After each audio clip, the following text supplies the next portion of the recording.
તાલુકાના ઠળિયા ગામનો બળાત્કાર કેસમાં પાકા કામનો ફરાર કેદી સુરતથી ઝડપાયો। જેલમાંથી છેલ્લા 9 મહિનાથી વચગાળાના જામીન રજા ઉપરથી ફરાર પાકા કામના કેદીને ઝડપી લેતી Bhavnagar parole furlough squad team.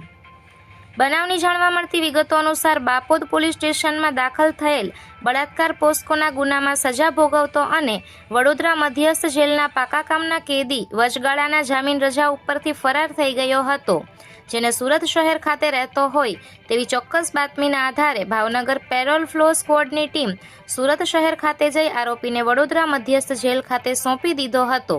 ઝડપાયેલા આરોપીનું નામ જણાવી દઈએ તો કનુ ઉર્ફે કાનો ઓધાભાઈ, ઉંમર વર્ષ 32, હાલમાં કડોદરા સુરત શહેરમાં રહેતો હોય અને મૂળ તળાજા તાલુકાના ઠળિયા ગામનો વતની હોવાનું જાણવા મળ્યું હતું।